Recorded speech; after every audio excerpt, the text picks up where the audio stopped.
toute la ligne. Donc c'est deux courses tout à fait différentes. La finale de la Supermoto qu'on a vu tout à l'heure, la finale du Star Biker que Michael Pichon a gagné. Ce sont des classements spécifiques. Tout à fait. Et puis là, maintenant on prend les meilleurs du Star Biker et les meilleurs du Supermoto et on les mélange. Et puis ben voilà quoi, on élit le super biker, donc le super motard. On repart à zéro en quelque sorte. Exactement, mais en partant, il faut bien une procédure pour disposer les pilotes. Voilà. Et on revient toujours avec ce fameux chrono qui est très important. Bien sûr, avec Hermunen, le Finlandais qui a été le plus rapide, qui a leur cœur du circuit. Bartolini et Dissé, le meilleur belge. Ouais, tout à fait. En troisième position sur cette première ligne aussi, aux côtés de Michael Pichon, de Adrien Charrer, Cédric Melotte qui est là. Ouais. Qui a aussi été très rapide sur un tour. Il a eu des petits soucis tout à l'heure, mais on sait qu'il va être dans le coup. Et puis Gérard Delépine, évidemment, qui a remporté une manche et qui va certainement essayer de jouer placé aussi dans cette super finale. Et la présence d'autres pilotes belges, voilà, comme un pilote de Grand Prix, Xavier Siméon, qui court en Moto 2. On a vu Marc Fréquin, on a vu Brueggelmans, des motocrossmen, comme le spectaculaire Ken de Decker. Oui, tout à fait. Et puis ils sont là sur la grille aussi, Sébastien Tortelli et quelques autres stars. Il y a beaucoup de pilotes américains, il y a des pilotes qui viennent de tous les horizons, du cross, mais aussi du freestyle. Enfin, c'est vraiment le grand rendez-vous annuel. C'est l'épreuve de référence internationale en supermoto dans cette formidable gauche du pied. On va jouer des coudes. Et c'est parti, le Vous Superbiker 2010 qui s'élance sur ce magnifique circuit de Tachny. La moto d'Eddy, attention, hein, parce que Eddy est très rapide. Ah, il s'est fait prendre là, au freinage. Et Eddy qui était en tête juste avant le freinage, il est troisième maintenant. Et c'est c'est Mano qui est parti en tête devant Scherer, je pense. Ouais, ce Finlandais, on se demande si on va le revoir. Hermunen, Scherer, Eddy. Eddy, c'est le meilleur belge en troisième position. KTM 610, une moto avec laquelle j'ai évolué puisque je la connais très bien. C'est un peu votre bébé, cette KTM. On a vu d'ailleurs un des spécialistes qui venait même prendre conseil auprès de vous, Frédéric, avant le départ. Aussi parce que voilà, vous êtes. Chaque moto a sa particularité, elle réagit différemment. C'était des bons conseils, hein, puisque c'était Eddy Sale qui était venu vous demander comment prendre le départ. Ah bien. Et voilà, on a vu le résultat. C'est pas qu'Eddy ne sait pas prendre de départ, mais comme il ne connaissait pas trop la moto, il fallait surtout pas démarrer. Voilà, déjà ici 2-3 petits accrochages. Et dans la partie plus technique, en terre. Et vous voyez au freinage, hein, les grandes glisses généreuses, des pilotes spectaculaires. Les Américains, mais aussi tous les autres. Et puis une piste qui est un peu sale. C'est vrai qu'il y a du vent. Oui, mais elle est mieux maintenant. Ça, je peux vous dire que vendredi, bien entendu, puisque elle s'est améliorée, elle s'est nettoyée. Mais non, c'est vrai qu'elle s'est creusée aussi. Le circuit était vert. Alors on voit déjà Hermunen. Quel style, hein, Hermunen, vraiment déhanché dans les virages. Il se couche dans les lignes droites. Il est le plus fort sur tous les terrains. On l'a vu, même au départ, il était déjà là dans le double gauche en bout de ligne droite. Il a réussi à prendre la tête. Il a une fluidité de pilotage exceptionnelle. Il est très souple dans les enchaînements, Hermunen. Quel style, hein, Hermunen, vraiment déhanché dans les virages. Il se couche dans les lignes droites. Il est le plus fort sur tous les terrains. On l'a vu, même au départ, il était déjà là dans le double gauche en bout de ligne droite. Il a réussi à prendre la tête. Il a une fluidité de pilotage exceptionnelle. Il est très souple dans les enchaînements techniques dans la terre. Il est toujours bien positionné. Il glisse juste ce qu'il faut, pas trop et pas trop peu. Il est vraiment comme un poisson dans l'eau aujourd'hui. C'est le plus complet sans doute de ces super motards. En plus, il est assez sympa, il est bien, il a une bonne tronche. Le blond finlandais en tête devant Adrien Charrer, le français. Eddy Sale, donc notre compatriote en troisième position. Ensuite, Ivan Lazzarini et Andrea Bartolini, les deux Italiens devant Michael Pichon. Et puis Jürgen Kunzel, Gérard Delépine est 8e devant Boris Chambon et Marc Fréquin, encore un Belge dans le top 10. Et l'autre Belge, Lionel De Ridder, était mêlé à cette chute qu'on a vue juste à cet endroit-ci au départ. Et à nouveau Lazzarini, hein, qui est très en forme. Il était un des plus rapides tout à l'heure. Le pilote italien. En troisième position maintenant, devant Eddy Sale. Il y a 7 pilotes quand même du mondial supermotard dans les 10 premiers. Donc c'est vraiment... Il n'y a pas de hasard. Voilà, exceptionnel aussi de voir... Oui, un plateau pareil. Bartolini et Pichon qui sont deux crossmen. Et je pense au troisième pilote, digne de ce nom, la preuve. Parce qu'on est au top niveau mondial. Là, il peut se passer des choses. Hein. Franchement, dans le banking, il y a la trajectoire qui se recoupe. Et puis cet endroit très délicat où on retrouve l'adhérence avec des pneus. Des pneus sales, voilà. Donc ça glisse légèrement. Là, voilà, Pichon est très fort au freinage ici, devant au virage Michael Paquet. On a remarqué tout à l'heure avec Didier, ou même Pierre. Ouais, dans la dernière épingle, en effet. En fait, je pense que Michael a une moto moins performante en ligne droite que tout à l'heure, par exemple, Stéphane Chambon ou certaines autres motos. Par contre, il va vraiment très très loin en freinage, il coupe les gaz très tard et c'est ce qui fait qu'il recolle au peloton. Voilà, le voilà en tout cas en 5e position, en train d'attaquer Bartolini pour la 5e place. Edicel est toujours 4e, notre compatriote. Et devant, ça se bagarre, hein, parce que Adrien Charrère, il en veut, il vient de tourner lui aussi en dessous de la minute 29, en 28-9, il progresse. Oula, c'était chaud là, avec Kunzel, Pichon-Kunzel. Et il y a Gérald derrière, Gérald de Lépine qui est en fin limier avec pilote d'expérience qui est à l'attaque.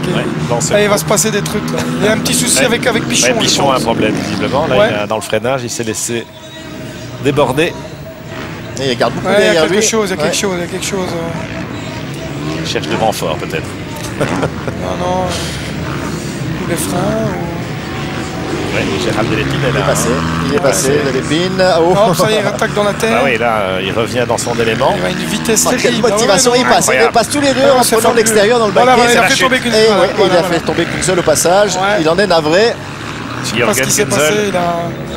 Oui, il se retourne, Pichon, mais vous avez vu, en l'espace de 3 virages. Et Gérald a évité la chute. Quel freinage, on l'a vu là, le freinage de... Imaginez, ça fait 15 à 20 secondes d'avance, il continue sur ce rythme-là. Alors on vient de voir ce passage sur les marches d'escalier, là, assez délicat aussi. C'est là qu'on voit un peu les pilotes qui ont le métier et qui ont la capacité de franchir. Hein. Tout à fait, il y a plusieurs possibilités de le passer. C'est clair que la meilleure technique, c'est de le faire en 2-1. Il y a possibilité aussi de le tripler, mais si on triple, on ne tourne pas après. Voilà, on n'arrive pas à prendre le point de corde et à tourner. Donc il y en a qui le cabrent carrément, il y en a d'autres qui le sautent. Chacun a sa technique et le but, bien entendu, c'est de monter le moins haut possible et d'éviter les trous et d'avoir la moto la mieux réglée. Il a trouvé son rythme, Hermunen, et creusé l'écart encore un petit peu là sur Adrien Charrère. Elle est complètement, je l'ai vu, donc ça veut dire que c'est un circuit qui privilégie peut-être les motos rapides, mais lui, il doit vraiment faire l'effort et compenser le manque de puissance de sa moto dans les parties techniques. Et là, dans la terre, il est très impressionnant. Sans aucun doute, la moto la moins puissante, la moins performante, mais le pilote fait la différence. Il est au port du top 10 alors qu'on est à mi-course. Plus il est dans la bonne école, son papa est mécanicien chez Wagner, qui est le préparateur de... Une chute là. Ouais. Pilote suisse-allemand. Danny Muller. Son papa est, donc je disais, préparateur chez Wagner qui prépare les motos de Chambon. Donc il bénéficie de tous les conseils des deux frères. Voilà Romain Fèvre dans le top 10, hein, puisque Danny Muller était 9e avant sa chute. Et on prend de l'angle, on attaque ici. Bartolini qui est en 5e position. Oui, avec Gérard Delépine derrière. Beau tir groupé des Husqvarna Boys qui sont... 3 dans les 5 encore un souci avec... Après sa chute là, provoquée par Pichon, peut-être des séquelles de la chute. Oui, tout à fait, sûr. Voilà, abandon de Jürgen qui était vainqueur en 2000-2001. Alors, le Finlandais en tête, il semble maintenant contrôler cette course. Il a vraiment été impressionnant d'aisance tout au long du week-end. On vient de passer la mi-course ici, non? En 2e position, Adrien Charrère, le français, à près de 4 secondes maintenant. Et puis on a Lazzarini, l'italien, mais Edicel en 4e position peut tenter de revenir, aller chercher un podium, ce serait sympa. Et puis je cherche après Xavier dans le classement. Il a eu un peu de mal ici au départ. Il est au-delà de la 23e place. Ouais, mais là c'est clair qu'on est... on est au top, quoi. Comme vous dites, c'est le niveau mondial en supermoto. Il n'y a pas de miracle. Hein. Il faut se dire de l'expérience. qu'il y avait presque 400 pilotes vendredi. Et c'est un petit peu le système d'élimination. On fait une pyramide et en finale, il en reste une quarantaine. Et puis, ben voilà, il n'y a qu'un gagnant. Et déjà, ceux qui sont arrivés en finale, c'est déjà... Et juste derrière, hein, à quelques mètres. Romain, 6e avec sa 350. Ouais, c'est formidable, hein. Quelle belle course. Ouais, ça, il faut le dire. On en parlait de Romain Fèvre. Et puis tir groupé des Belges aussi derrière Pichon. On a Marc Fréquin 8e, Gérald Delépine 9e, revenu dans le top 10 après le petit souci qu'il a eu vers la mi-course. Et voilà, c'est cet homme-là qui domine. Et puis il y a l'autre partie avec les Belges, tir groupé avec Jadoul 20e, Delannoy 22, Lionel de Rider 23. Sont des habitués du supermoteur en Belgique. Voilà Herminen. Voilà, quel style, hein, quelle facilité pour Herminen. On le voit bien souvent debout sur les... C'est très difficile de faire ça. Il faut vraiment maîtriser son sujet à du 110%, chose qu'il fait très bien. Et vous allez voir, il va nous faire sûrement un wheeling. Il a doublé certains pilotes en compétition hier en wheeling. Avec le garde-boue arrière qui touchait presque l'asphalte. C'est fabuleux, c'est un acrobate. C'est un vrai talent.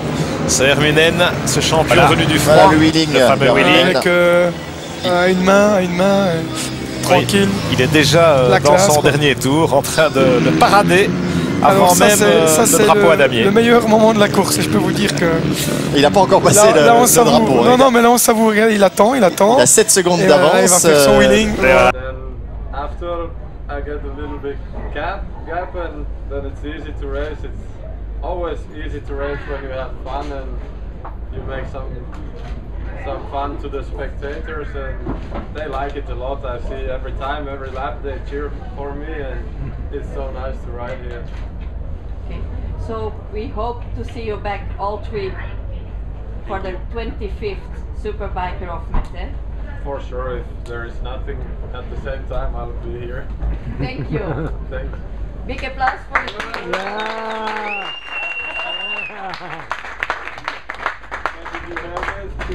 Is there somebody of the media who has some questions? Just ask them, please. Dennis, come on, Dennis. I think everybody is so Yeah. Why do we need over to see? No. You're having a lot of fun over here overseas. What do you think about maybe coming over to the States to play? Yeah, I want to come there and show the guys how it's done. So now that Adrian and Ivan has already done that, it's your turn, huh? yeah, I want to come someday and see what's the level. You only need a sponsor. Yeah, we'll see. Maybe next year I pop up in some race. Or... The California girls are asking for you, by the way. I leave now. Yeah. We go.